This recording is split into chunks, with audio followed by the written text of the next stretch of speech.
afternoon, everybody. Time to talk a little Michigan football. Michigan State coming up this weekend. Midweek right now. Where are we at? Where's Michigan at? Where are the Spartans at? Getting ready for this one. That's where I'm at, all about U of M and MSU. Hope you're doing great. Thanks for joining us here 3 times a week. And on 3 Rivals, Maize and Blue Review. Dennis Fithian with you. That's it. And so for today, we do have this rivalry, everything that goes into it and what we're thinking about it as we draw closer to Saturday night. Last night, I was watching some college football, and I saw the bracket come out, and I'll put it up, and we'll go through it. It'll be a small little segment outside of Michigan and Michigan State, but it is about this game coming up here on Saturday. Number 24, Michigan, 5-2. MSU sitting at 3-4. Michigan is a 14.5 point favorite. If you take anything from this podcast, see that the kickoff is going to be at 7:45. Don't be racing to get back home at 7:30 thinking that, I'll get a minute or two, even if it's 7:32. No, you get an extra 15 minutes. 7:45 kickoff up in East Lansing, and we will get the broadcast crew again of Noah Eagle, Todd Blackledge, and Catherine Tappan. Now, I don't think there's going to be any Michigan fans who are going to pick Michigan to lose this game, and I think with good reason. And I think on the other side, if you're picking Michigan State, you're just hopelessly devoted to the Spartans, and you can't bring yourself to pick Michigan. I think that's understandable. You'll be wrong probably, but it's understandable. Yeah, you dive into the numbers. You've watched Michigan State play this year, and it's really the Michigan State defense. Now, Michigan's defense, you look at the points per game given up, they're in the top 25, actually ranked. They have the 17th best points per game yielded. Michigan does. Meanwhile, Michigan State 119. I don't know if that shows you everything. Michigan State's defense has not been really good anywhere when you look at it. If you've been around long enough, you see people, they love to use the stat about the rushing and how the rushing battle is you win the rushing battle, you win the game. That's true mostly 90% of the time. Actually, if you look it up, 48 out of the last 55 times the team that's won the rushing battle wins the game. That's almost 90%, 87%. So Michigan being able to run the ball, they are running it for 212 yards per game. MSU's rush defense is giving up 131 yards per game. It's 52nd in the country. This is where Michigan should win this game. Don't turn the ball over. And I think old school, not running it, 40 times in a row or anything like that, but being able to win the ground game and get some explosive plays. Heck, if Justice Haynes, that's his middle name, explosive plays. State gives up tons of explosive plays. It depends whether you're going, if it's more than 10 yards, 20 yards. State, I saw today that last year they were top 10 in college football, keeping opponents under any kind of super explosive 40 yards or plus. They were in the top 10. This year, they've already given up 8 of those type of explosive plays. And, Michigan, especially with Haynes, they have gone 40 plus, 50 plus, 60 plus, actually 75 plus when you're talking about Haynes. And I'll speculate about Haynes coming up in his availability in this game. But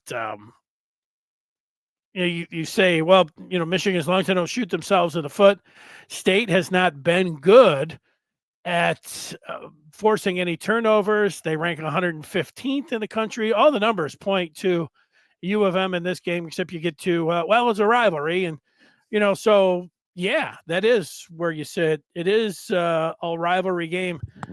And what would make the opponent, just the rivalry game, just the hatred of the other team? Well, they've got an embattled coach. And Jonathan Smith, it was after the UCLA game, and you can correct me if I'm wrong, if you know any Michigan State fans, or if you think you have a better finger on the pulse up in East Lansing than I do. That's when State fans said enough is enough, that they were ready. They saw James Franklin getting fired. They've seen Napier. They've seen some others, and they're ready to get in line. They're like, this is the way college football is going. Good, because they're done with their coach. Now, last week, and this is what happens when you get a team that doesn't have anything to hang their hat on. Now they fought hard against Indiana, and I read the stories, the game stories about MSU and IU, and most of them said, "Hey, this was different in terms of how the Spartans fought. They fought hard against Indiana. Yeah, in the end they got thumped, but they fought hard. Now that's only lasting you. That's not going to give you much. I mean, most people." That's like the bare minimum. I agree with that too. I mean, you say, well, if they don't fight hard against Indiana, fire them after Indiana. Well, they didn't do that. So now this is a whole horse of another color here. I don't think State, if they lose the game 20-10 on the way out, the State fans are going to be like, well, we played them hard. Smith is, keeping them in the game. I don't think you're going to get any of that. Now, if it goes and it's a real ass whooping, I think that, I've never been a proponent of firing coaches in the season, especially in college football, unless there's some kind of, Mel Tucker situation, something like that. But just for the play on the field, that's not really, I don't know, you say my style. I don't like that, but the game has changed that way. It's more like the pros, and we see it this year. And so maybe that is, that's one of the things, if we're putting together a list of things to watch, and, and you're including Michigan State, Smith's job status after the game is, one of the big ones. Either way it goes. I mean, if, of course, it goes terribly wrong for Michigan, Jonathan Smith will gain a lot of support. I mean, they might throw a parade for him. If that happens, things change pretty quick, and all of a sudden the shoe would be on the other foot with Michigan fans. But yeah, don't allow that to happen.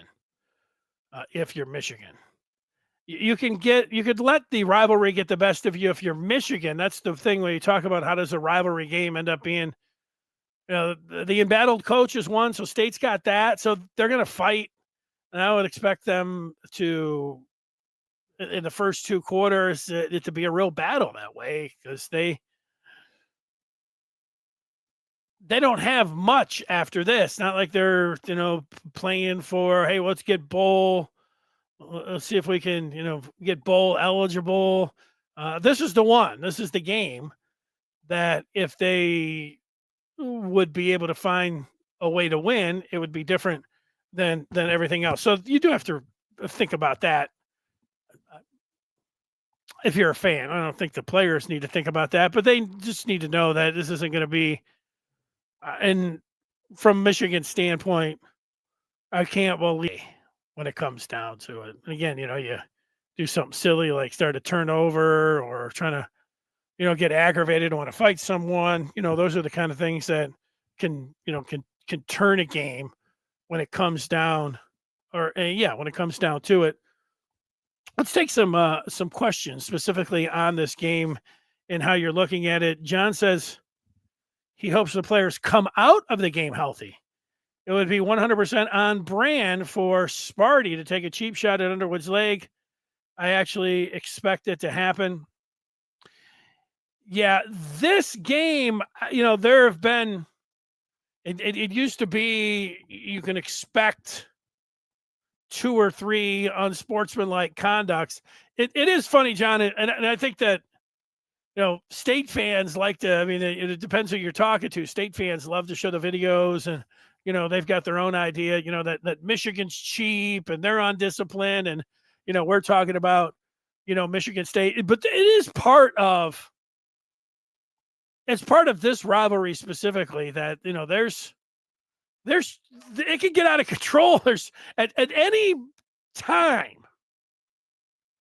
something can happen in this game from the time Michigan gets on the bus, whether they have to deal with Michigan State fans before the game and warmups in 2018. You had Devin Bush. That was a situation. It's seemingly every year since then, there's been something or other for fans to point at and, for it to be more drama than the actual game itself. It was like last year's game. Do we really remember, how it went down and everything else? Not really. Remember the last play where the game was over, but the defensive end wanted to fire across the ball and put his hands up at Colston Loveland.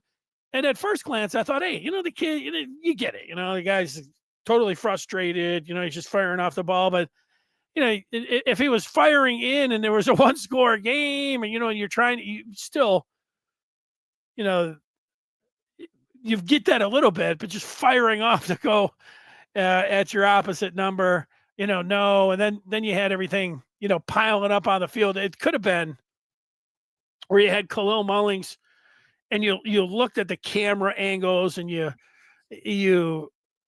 thinking, hopefully there's nothing going on there. There wasn't, but you could interpret it if you were looking at it like, oh, is he making a stomping motion? I know this, that, I'm going to do a post game on Saturday night. And there have been a few occasions where the game is, it's over.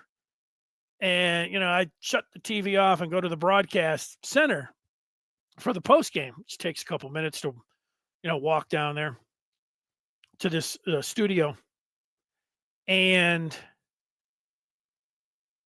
what I know for sure is that on Saturday night, I better wait till they go to the commercial. I better wait for the handshakes, because there's as much a chance. There's a chance at any point again for this thing to be combustible and for something to happen. But, I understand, thinking that, state's dirty, it gets out and, then, watch it because they'll be taking some cheap shots. Understandable from the Michigan side of things. There you go. What's good, Unc?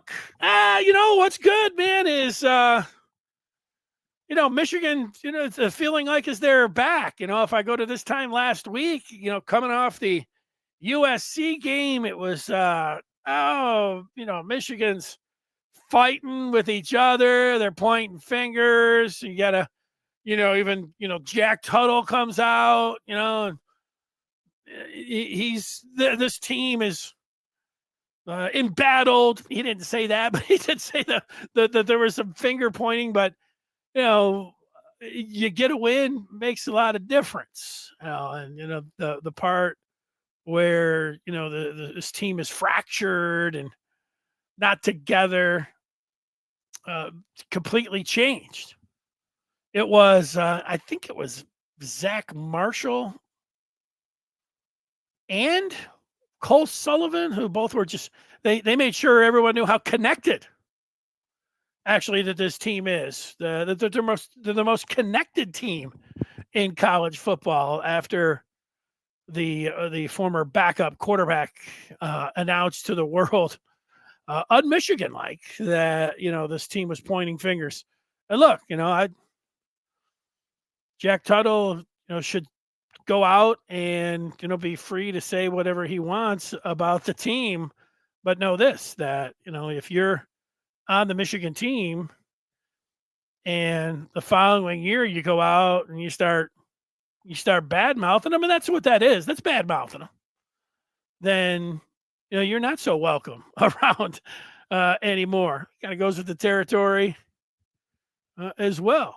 So nice that Jack shared his opinion and everything else. Not sure he's headed down to any football games and everybody's gonna be like, oh hey Jackie boy, let's go.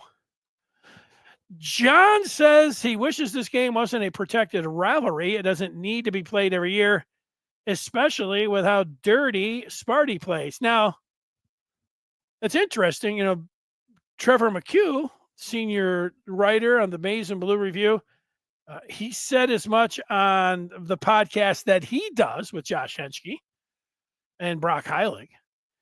He also put a post over on the Maize and Blue Review that he hates this week. And he said the same thing. And I think that's just rivalry talk, John. You treat Michigan State, give them no respect. And this,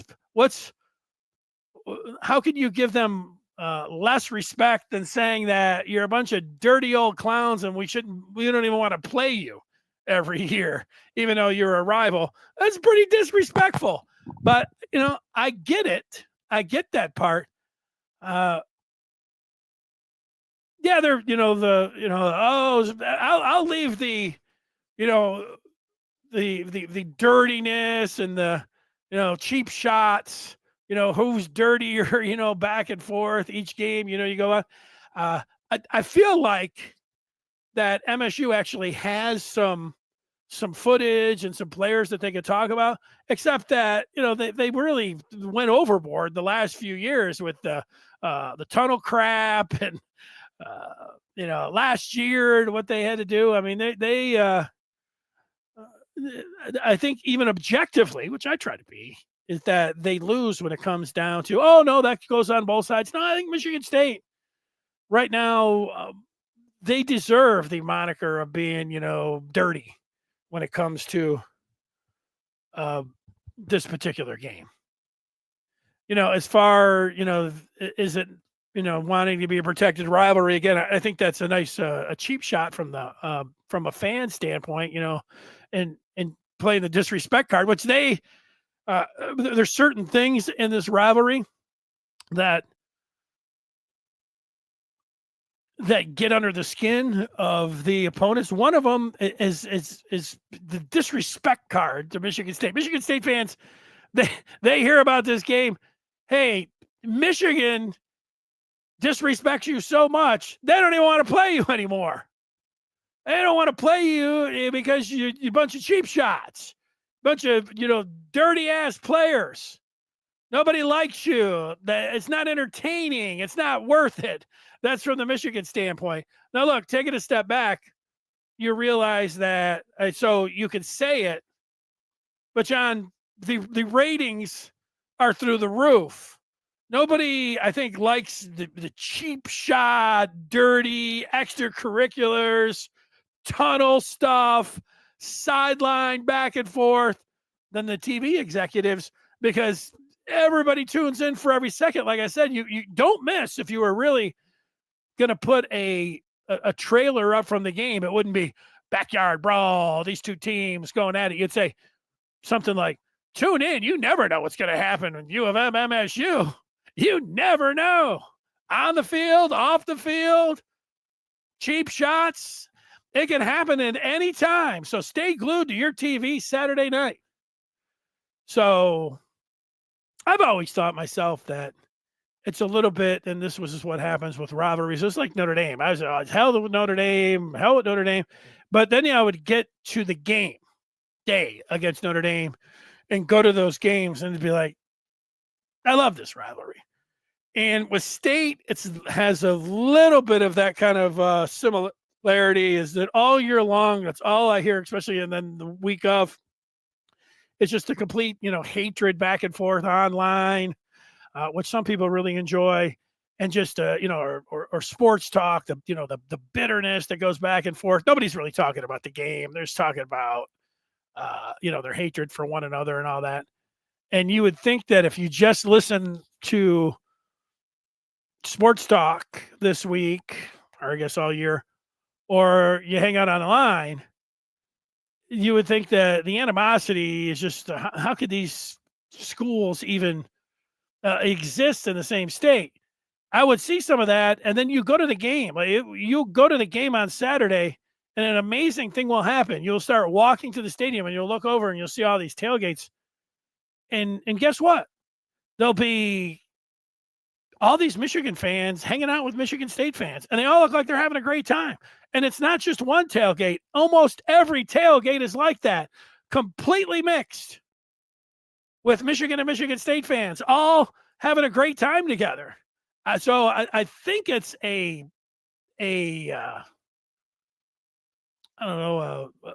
vocal minority that just, gets everybody about the sickness part, or the hatred part. And then it's completely different when if you go to the game. I don't know. As much as I say that, and then I see the players and the way that they carry on afterwards, you say they're the ones that kind of get everybody going at any time. So maybe take that out. John is talking 14.5. Looking at some serious movement. Yeah, it didn't open at 14.5. You're right. It has moved. John is saying, imagine Michigan being ranked 25th and then they run the table. Yes, it would be something. The run the table part, it is not, after the victory last week, the momentum to run the table with each week, it's just, Michigan fans are going to be like, no, shaking their head. Yes, they're going to win this Saturday. They can they beat Purdue at home? Probably should do that. Can they go to Northwestern at Wrigley Field? Great setting and everything else. Ooh, Northwestern. Yeah, I think they should probably win that game. Going to Maryland. Trap game, whatever else you want to call it. 5-star quarterback. Maryland is good for 3 quarters. Scary, that kind of thing. Look at even in the last few years how Maryland's played Michigan. I mean, all those kind of things you can put in there. But I think Michigan should win that game too. I think that Michigan is running the table to the Ohio State game. And, I don't feel like picking Michigan against Ohio State. David is saying containing Childs is the key. Well, I would agree with that. I think that would be on everybody's list. You could say Marsh. They don't have, I don't, how many players can you name after Childs and Marsh on the entire team? I don't think you could name anyone on defense, and you shouldn't be able to name anyone on defense. They got a terrible defense, statistically. And then offensively, that's it. There's not much there. Barry, whatever. There's not a whole lot there. So, yeah, Childs definitely is the key. Hate week. Your Robbie is in on it. You got some hatred brewing. John is talking about Barham and Moore should dominate the way they did in Nebraska. MSU O-line may be worse than Nebraska's, which is saying a lot. Our O-line should dominate. Sparty has 0 pass rush. All of that is true. Barham and Moore, they are exceptional at rushing the passer. That's why getting that ball out quick, containing Childs, who you look at how USC, those guys weren't able to get home. They weren't able to make the tackle in the backfield if they had a chance at a running back like Barham did at least once, maybe twice. And so that screen game, and then you're not letting those, but you are kind of letting those guys go, pop the ball over their head. I would put that also in a things to keep an eye on list. Or wait, what am I putting together? A top 10 list. Jonathan Smith, screen game, Childs, those three things. Explosive plays, Justice Haynes availability in this game, although, I think Michigan can win it with Jordan Marshall. I mean, there's nothing wrong with some MSU jokes. Players getting cut mid-season, so coaches are fair game. Yeah, I didn't see anything about a player actually getting cut, so maybe I missed that. John's fired up about this one. He thinks he likes Andrew Marsh more than Nick Marsh. I think win the Marsh battle. I'm there. It's a week now. Here's Rip. He's in the game. He's ready. He's ready to go. Feeling good about things. All right. Let's see. Some of these I put, Childs eats nuggets instead of wings. I mean, I think that's probably pretty accurate. Rip is saying, do well on third down. I'm with you on that.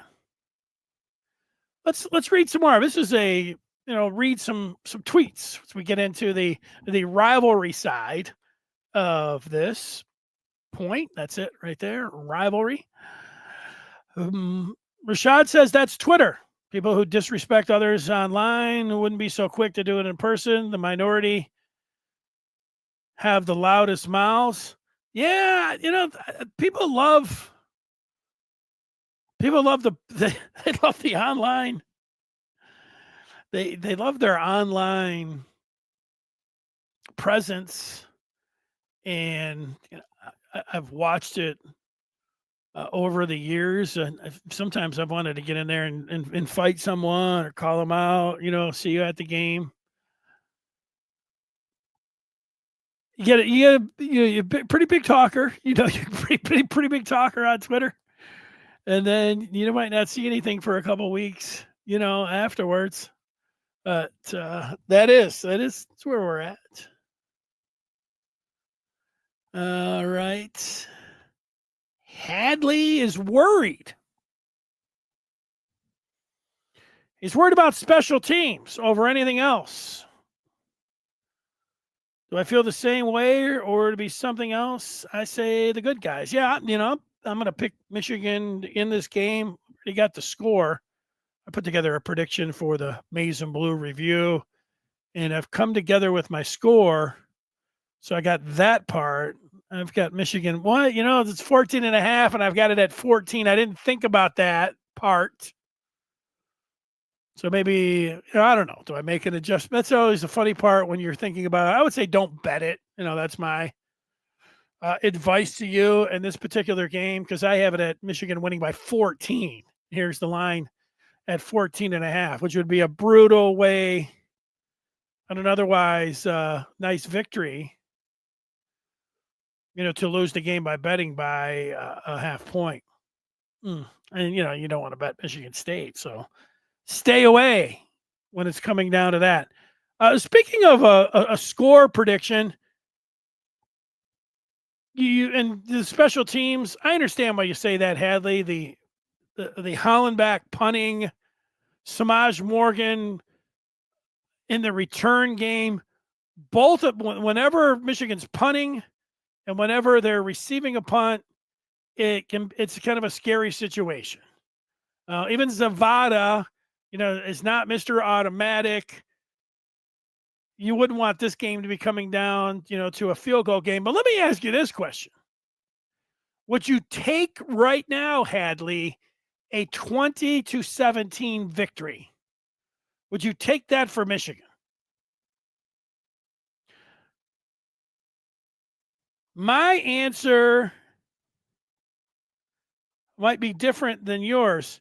The thing about if it was 20-17 and you say you would take it, you get the win.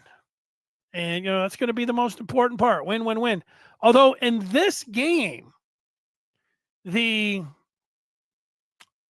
large part of the enjoyment, certainly of the game if you're watching, and then afterwards, if Michigan, and it's in the realm of possibility when you're, a 14.5 point favorite, this could be a real thumping. I mean, this could be a real ass whooping. I mean, Michigan could really put it on them. And that would be a fun Saturday night for Michigan fans. Oh, smacking them around. Another 49-0. Something like that. Not 24-17. 49-0. Like last time that they were up there. So it's just a complete whitewashing, taking them out to the woodshed. I mean, a spanking. That'd be like 3 or 4 wins. So it really doesn't matter, what we're saying here, but I would just take a win. And so the New Life would too. But there's something about a 42-0 blowout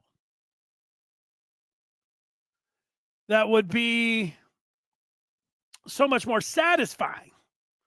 And the thing about a 20-17 would be during the game would be very tense. And all of the thoughts about,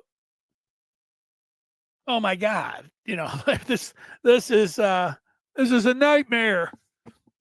You could lose this game. You get to the end and you win it, and then all that kind of goes away. So, but you would have, even if it would be a win, it'd be like, oh, woo, oh man, that kind of thing. But I would take it right now if I could take it. That's always a funny one. Let's go. Hadley he's being honest. He just really wants to kick their ass. That's it. Michigan isn't there to win a 49-0 game. Rico gets annoyed with close, boring, unwatchable games with MSU. Yeah, I don't know how much I think about the last time getting bored watching Michigan. I think it would never be in an opener. It would be a game like, it would be CMU this year. I wasn't bored. And going to the game's different. So if you're home and you were watching, Michigan pulverize Central, they're up 35-3 at the half. You're getting into the second half. Michigan continues to, just smoke them. You could say that could be a little bit boring. A boring game, you say, against MSU. All right.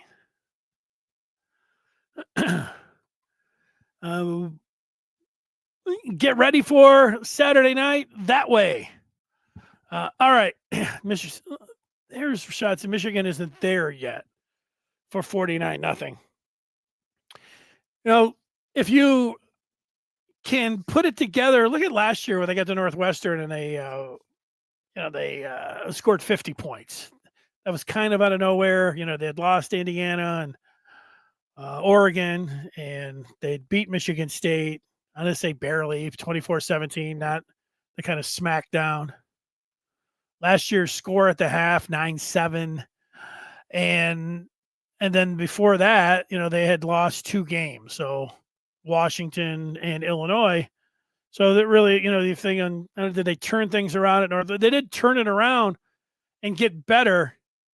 Can they get from a point where it was against the second half against Washington, and then a real solid game where they win going away against Michigan State, Same thing against Purdue. Same thing at Northwestern. Same thing at Maryland, where then you feel like, all right, man, this team has put themselves in a position to make the college football playoff. That's it.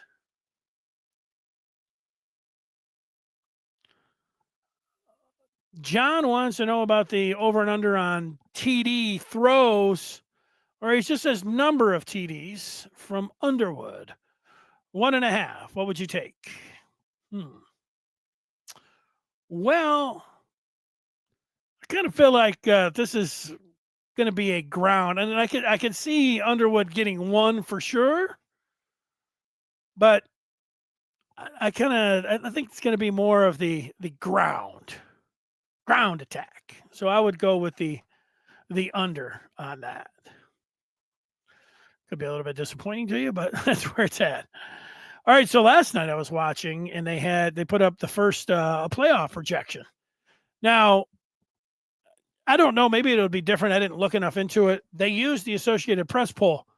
That's a smart thing to do if you're putting together the Heather Dinich and the college football playoff, and then you kind of pin yourself into a situation where you already have teams with a bye or already have teams that get in, and then sometimes they're playing in a conference championship game, and you kind of ruin it for another team. So maybe doing it this way eliminates that, where you don't paint yourself into a corner. I'm not sure, or if this was just the first one that they did. We'll see. But I also thought it was interesting, just in that they said, as I was watching it, they called them, you got the blue bloods. How many ever blue bloods you think there are in college football? They're calling them the new bloods. All of these new bloods. If this was the old, where you had 4 teams and then you had 2 on the outside, you just have the 6. It would look, kind of like it always looked that way. You'd have, Alabama, Ohio State, Texas A&M. Indiana's crazy that they're there, but there they are. You would have those 4, and then the 2 teams on the outside pressing to get in would be the team that ranked, or the 5 and 6, which would be Oregon and Georgia. And then you'd say, all right, I mean, those are pretty big teams. Indiana being in there, we've gotten used to it after a year and a half, and there it is. But the rest of it is pretty wild to think if this could be. It's almost guaranteed not to be this, but if you had South Florida in the playoff, you had BYU in the playoff, and then a first-round matchup of Vanderbilt and Georgia Tech.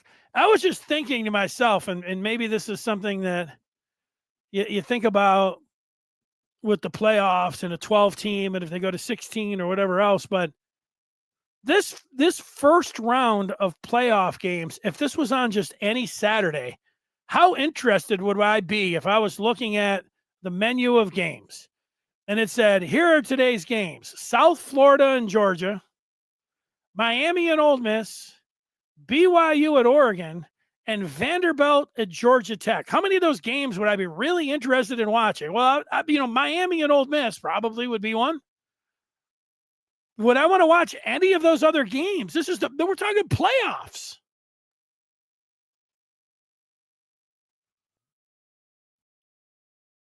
And here's the college football playoffs, the things that everybody's been dreaming about. Oh, we're going to watch Vandy and Georgia Tech.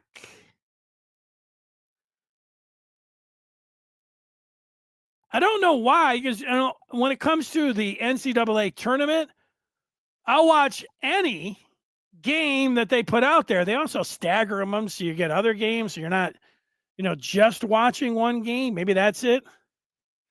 If they started Vandy and Georgia Tech at noon, and they started Miami and Ole Miss at 12:30, and South Florida and Georgia at 1, and then at 1:30, I mean, you staggered them a half hour. Maybe I would then watch all of them and then start flipping it over and everything else. But it's not a knock your socks off menu of games where you look at it, you say, oh yeah, I can't wait for something like that to happen.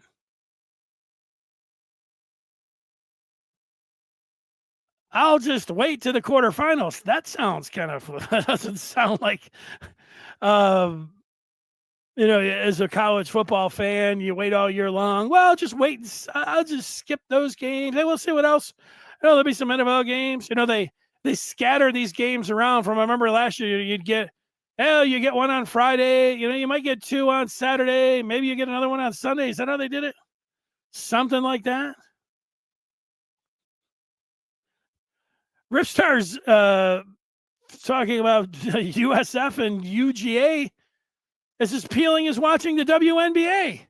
I get what he's saying. Oh, I don't know why it's like that. I thought that, and I don't think there's anyone that would be more into the more college football games. It's going to be great. And the playoffs more is better. But here it is the second year. And that first round last year, actually the whole thing, how it took it, it didn't grab me like, oh, this is the greatest thing ever.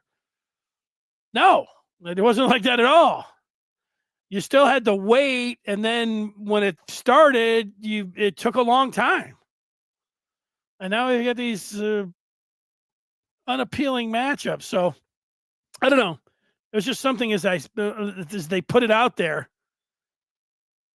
And I know they did. I don't think I've ever sat around saying, "Oh, I can't wait. I've got to watch this college football preview show in week 8 or week 9 or week 10." Sometimes it's just on, and you catch it. But man, it kind of jumped out at me last night looking at these matchups. That this is not something that I'm sitting around thinking this is going to be the greatest thing of all time. So that's it.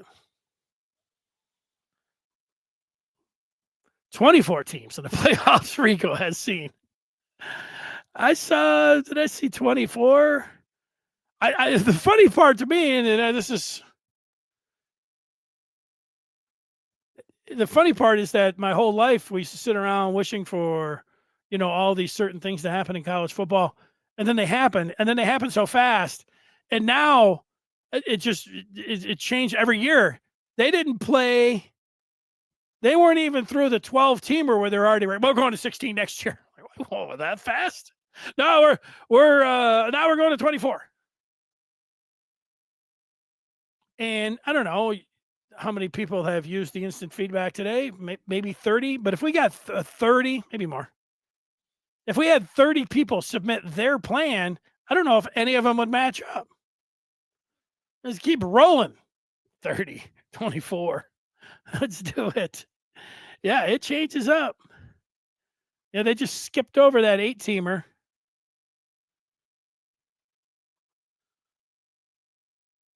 If it's 3 in Los Angeles, what time is it in Ann Arbor? I feel like I'm being put like there. If a train's traveling, don't I have to just add 3 hours? I'm going to say it's going to be 6 or 7.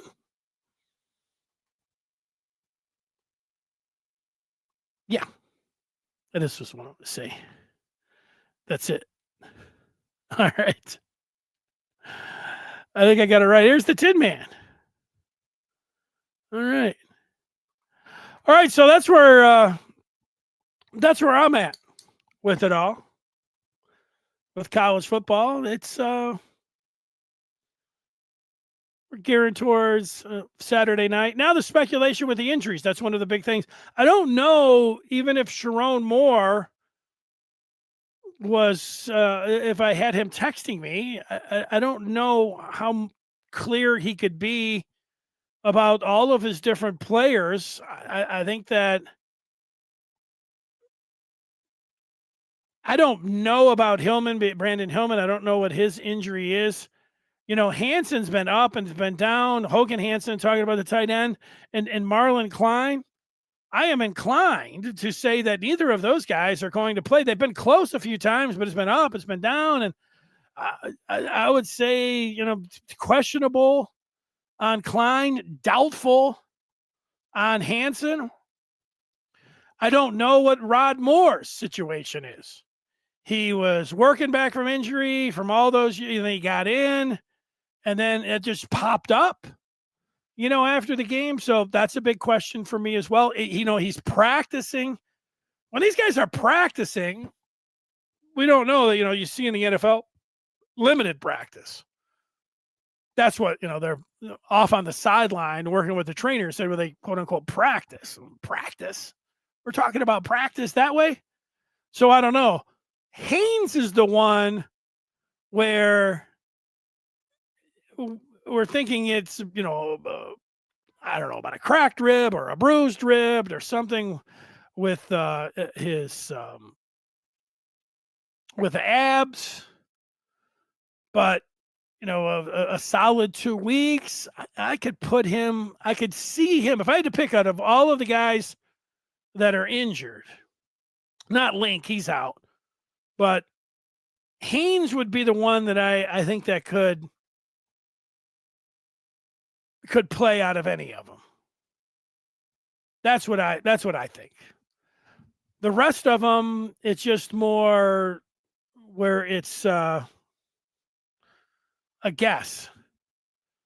Rod Moore is a liability. Yeah, I do not agree with this. Now, Rod Moore did not play well against USC. Maybe he got hurt. He played really good in games before that when he got in there. He played all right against Nebraska and then really good against Wisconsin. I think that's just how it went. So he has not been a liability. It could be the injury situation when it comes down to Rod there. We need to just be ready to see the guys who started against Washington, and that's from Dre. I think if you're talking about from a fan standpoint, yeah, don't get I don't know if it's lulled into, don't get to thinking that, oh yeah, everybody's probably going to play. Yeah, like I said, I would be prepared for none of those guys to play, but then also, I think, with them practicing and limited, and coming back without knowing what the injuries are, it's just all complete speculation. So you get somebody that, is hearing something from practice. Are they getting the news right? And again, they might not know and have a better indication on how they're feeling and what Friday. In the pros, it's like that. Limited, or no practice. And you got to be out there by Friday. Let's see. So it might just be a little bit too early. And like I said, my speculation is let's go.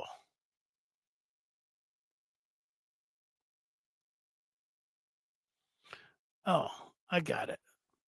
They were trying to get me to say 6'7", and I did it. Now, does that mean I'm like some?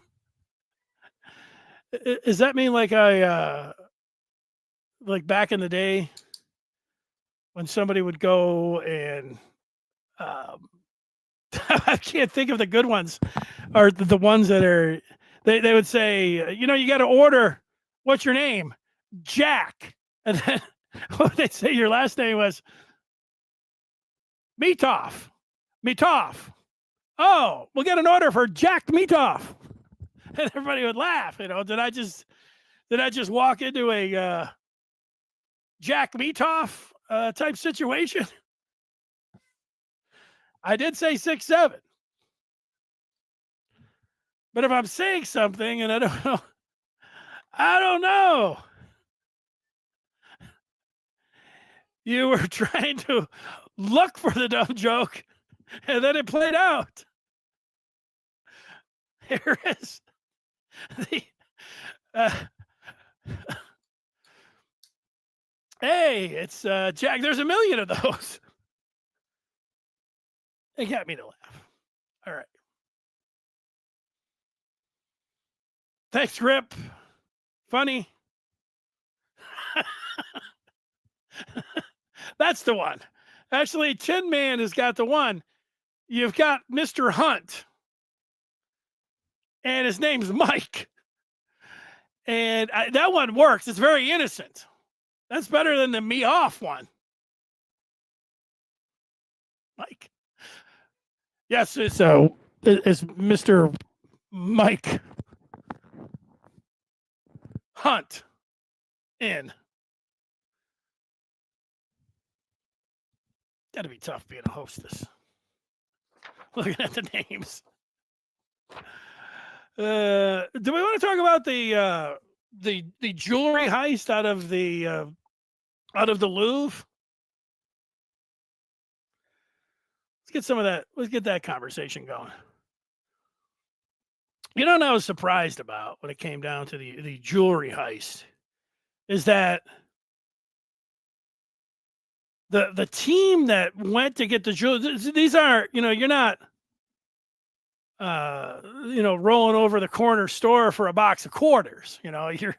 You're a pretty sophisticated jewel thief here. They had to arrange getting this truck with this, whatever it is, 50-foot ladder on it. Just that I was thinking about. How do you come up, so I don't know, you just buy all the pieces where they can't trace. I didn't see any information about that, but that's the first thing that I'm thinking, well, how are they going to be able to, they didn't just go down and rent some kind of truck that had this ladder, or did they get somebody to do it, that a faceless person just was able to handle it over? I would think that they had to build that thing piece by piece, but can't you trace that, and who are you tracing it to? So that was the thing it's a little bit mystifying to me, but hey, jewel thieves are going to be pretty sophisticated when they're going in there. You're going to be a cat burglar. You got to be able to get after it. And then they chainsaw their way in, but they're wearing vests. So I don't know how long it took to get up onto the ladder to the spot where they were going to go in and get the jewels, but it took them 5 minutes to chainsaw in, and then they knew exactly where to go, break the glass and snatch the jewels, and get the ones that they were going with, and then they were able to speed off on their little scooters. The whole thing about where they got the scooters, the getaway stuff, and the chainsaws. If you're going to get caught, I don't think it's going to be some grainy video footage about somebody from 100 yards away. It's like, oh, there's somebody in a security vest running. Looks like he's got a sideburns. We'll be able to profile him there. I don't know. They're going to catch him. If you're smart enough and have enough money to put together a bridge or a ladder like they had, then they're going to be pretty sophisticated to, not, you're not going to leave a fingerprint, big smudge on the glass where you're getting ready to take the different jewels. That was just my thoughts on it. My additional thoughts are that any museum, if you can, at just any random point, feel like you can take a ladder and chainsaw your way in somewhere and then do some smash and grab while you're on the way. Isn't every museum in the world right now vulnerable? I mean, if you can get in to get the jewels, the crown jewels, I think, the French crown jewels, is that what they were doing? I didn't make it into the East Wing or whatever wing, although I did make as close to where the Mona Lisa's at, and I saw the Mona Lisa back in the day. I got my brother got reprimanded by the French authorities for taking a picture at a flash, and it said right there. I mean, not only in French and every other language, but no flash photography. But my brother thought he was, got right up there, boom. Apparently, you get a million or so flashes, and it hurts the painting. But man, the French authorities, had him over there. And I was right next to him. So they were giving me I kind of felt good because it wasn't me that took the picture. So as I was standing there getting yelled at, I was thinking, that was my brother. And that would have been a nice talking point. My brother got thrown in jail for taking flash photography of the Mona Lisa. No, they just yelled at him. He was probably 16 or 17. at the time. Let's see what we are talking about with the final question. If anybody had any parts on the Jewels or Michigan. Let's see. Jack. Michigan has great depth at tight end. You can see that. Broad daylight it was in. That's right. Probably found an old ladder in probably found a ladder in a garage or something. Who do you sell the stuff with? I don't know. They were saying you already have a buyer if you're sophisticated enough. That kind of cat burglar or jewelry thief that you're breaking it up. Cut from there. Here's the point. Do they get caught or do they not get caught? Cut from Nathan Clough says they will get caught.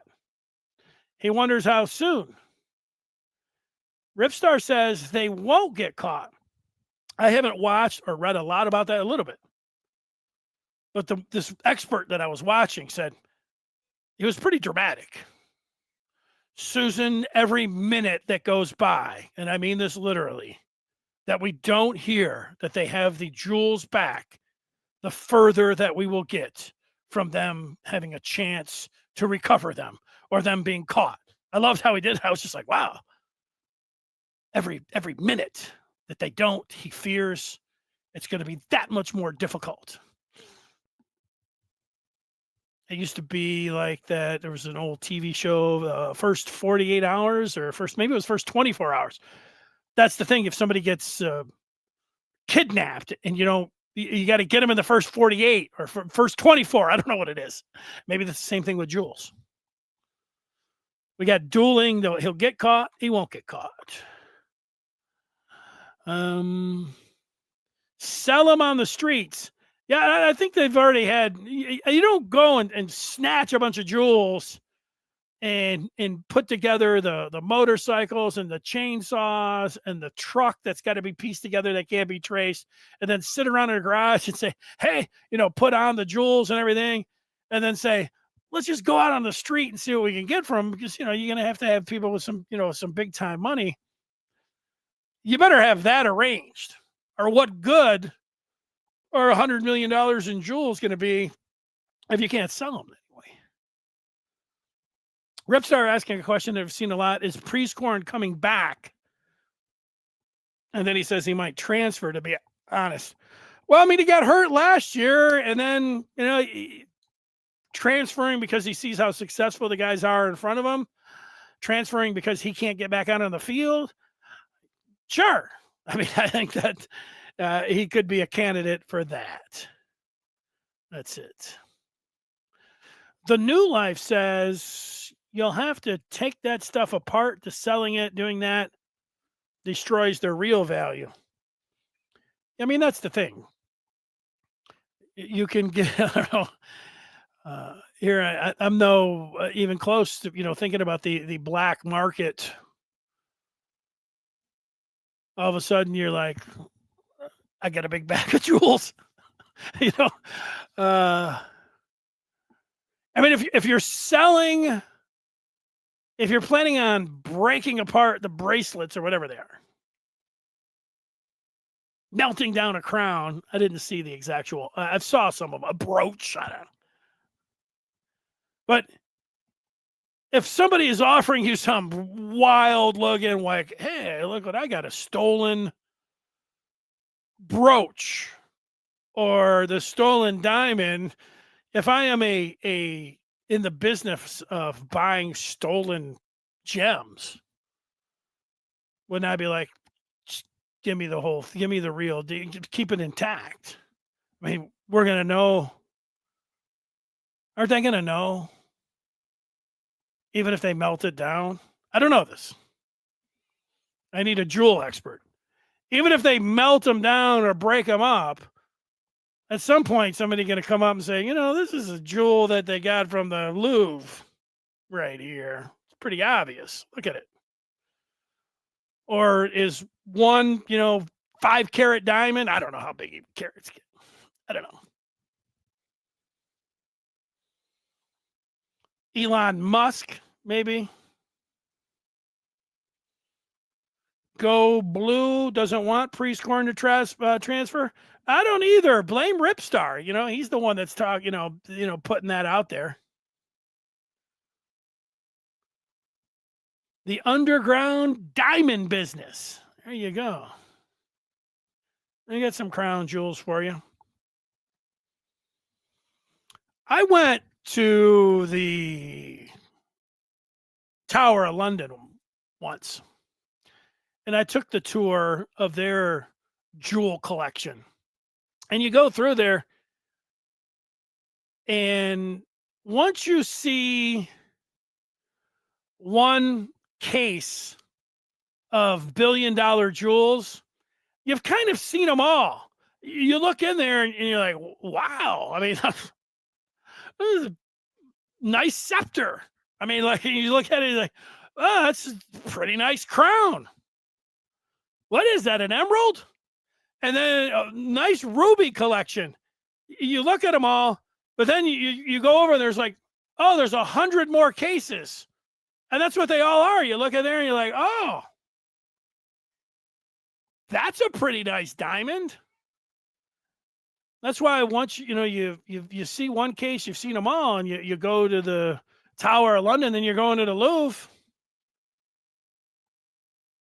And if you're going to Paris, sure, you do. Are you really spending an entire day? As I think it would take, I don't know this, but the size of that place, it feels like it would take a week if you wanted to see every painting and every sculpture and every diamond. You would have to go to the Louvre for a week. Most people probably go for a couple hours, and most people probably did what I did. You go there, stand in line. You stand in line like you're, waiting for a roller coaster. You get up there, you see the Mona Lisa, and then you're like, oh, hey, there's the Mona Lisa. And then you leave. And that's it.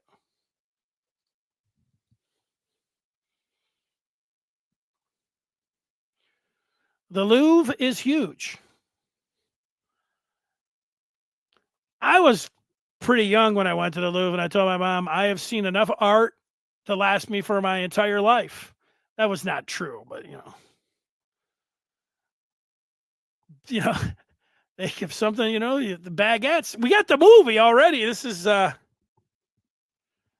what's the best jewel heist movie? There's an actual movie called The Heist, but that's like I never went through the whole thing.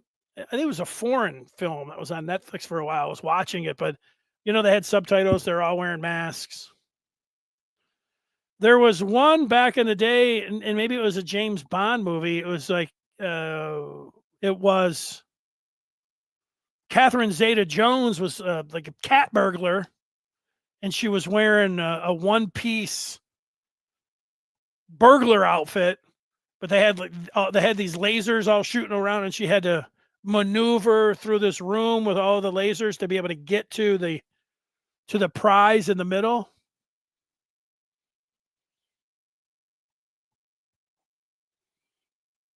There was another one, and this might be the heist that I was talking about. These guys, they were going in and they were mapping everything out, but now I'm just going off the top of my head. So all of a sudden you got to start thinking of all of these movies where you're, stealing diamonds or anything else. There was one bank one that I liked pretty good. They went into the bank, and then they go into like the janitor's closet or something, and they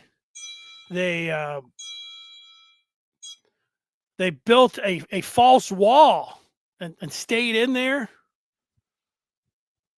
until it closed, and then they broke through, and then did they go? I think they went back inside the false wall. I don't remember. Now I'm just talking. I'm just shooting from the hip. Andre says he heard that the Mona Lisa is not that impressive in person. Yeah, I was not I was not taken aback. Oh, I thought it would be bigger. Not that big.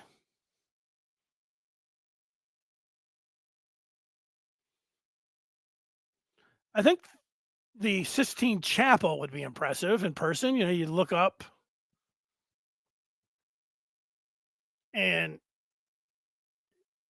I think that would be impressive. Down in Detroit, the main, you go to the DIA, they get the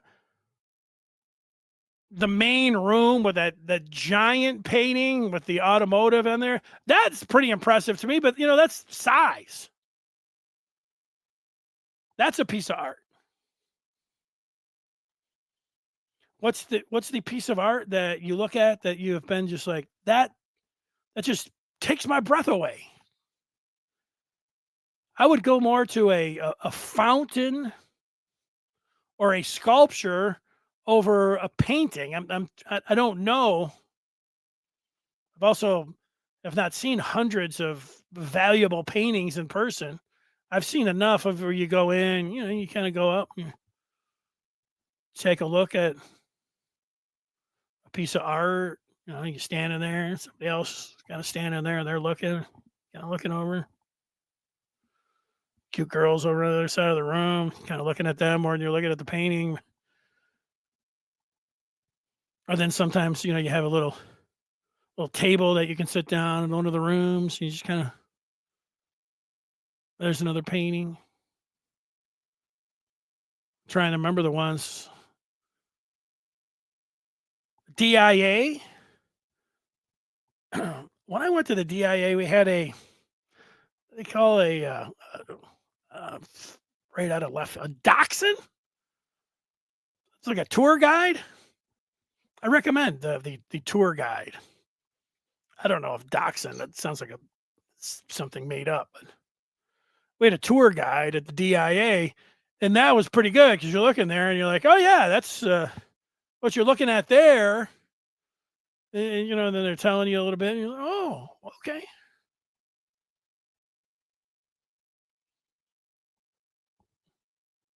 More museum talk.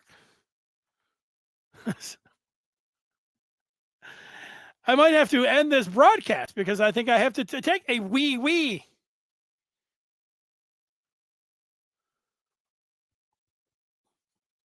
The room is packed. Talking about the Mona Lisa. Fun fact from Salute RGS. I know of a robber who stashed money robbing a bank and found the money when he got out about 10 years later. So he stole the money and then hid it and then got out in 10 years and was able to retrieve the money. Now that's some like Shawshank Redemption stuff. You write your note to your boy, you say, find the big tree with a rock down there that looks a little bit different. You get the rock, there's a tin can, you open it up, and there's the cash. Salute RGS knows a robber. You know somebody that robbed a bank. First 48. That was a good show. Salute RGS is saying, yeah, you're going dark web. And I guess that's the whole thing about the dark web is that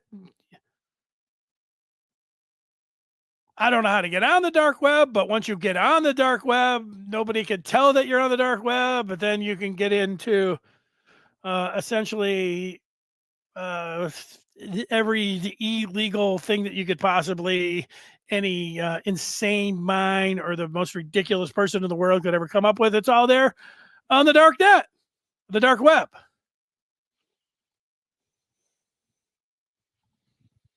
I'd like to see if I could get in there and say, you guys got any news on Rod Moore Jr.'s injury status? Dark web. That's where you sell your jewels at. Jewel heist. Oh, Ocean's 8. No, those are great. This was very Ocean's 11 like. Absolutely. Great cast. I think I saw all of those. I don't know how many there were. 8, 9, 10, 11. At least 3 or 4. They were all good. They were doing that. I think they probably were stealing jewels in some of those. They were stealing all kinds of stuff. They were like, that seemed like that might have been, if they ever catch one of the jewel thieves, he's going to be like, yeah, I was growing up. I watched Ocean's 11. George Clooney was my hero. Set it off. The Detroit industry murals, yeah, those are my favorite. Thanks, Rip. Kicking it with chicken, 4113. Take that one. Go green, go white. There you go. You can't get through a show without one. Bro, stop by. What's up? Thanks for joining us, bro. The Spartan sculpture. Michigan's not even planning on going up and painting it this year. It's such a the Spartan football program. Bring some keep Jonathan Smith signs to have into the stadium. That'll be good. Is Michigan going to take over the stadium? Are Spartan fans going to be mean and nasty because it's a night game and they're all going to get wasted before the game? Now, look, that probably is going to happen.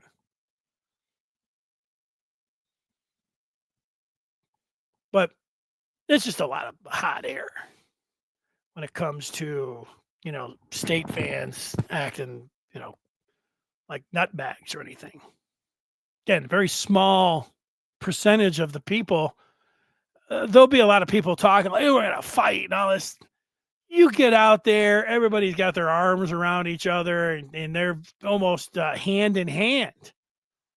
And it's about the great state of Michigan. And it's not, the football is there, but it's about community.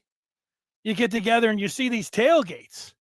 Until you are walking through all that and you see all the green and white standing right next to the maize and blue and all these hand in hand, you think, well, where's all this bile and animosity from? Everybody likes each other. Everybody's getting along great. These are awesome tailgates. This is a beautiful setting. It is like that until after the game. You get home and or you're driving back and you're in the back seat and you start looking on your phone. You're like, ooh, there it all is. There's the nasty ones. Now we're in business. That's going to do it for this show. Thanks so much for joining us. We'll be back on Friday to have a preview again of the game, which we'll be closing in on that much closer, of course, on a Football Friday. Until then, we'll see you over on the Maize and Blue Review. If you love the Michigan football talk, well,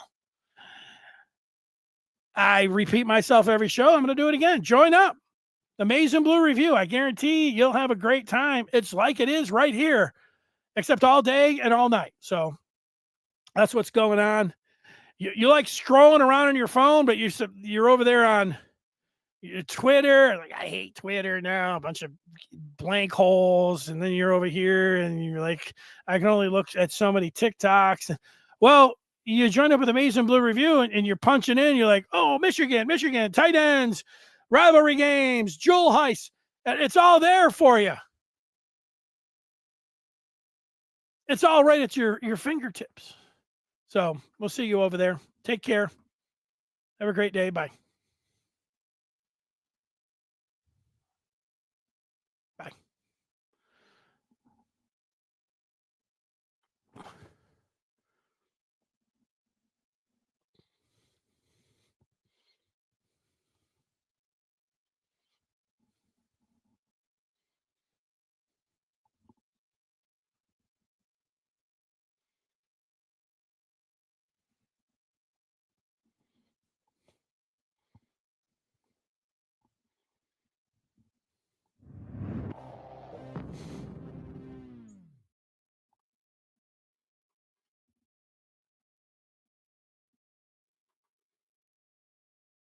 1 minute of no talking.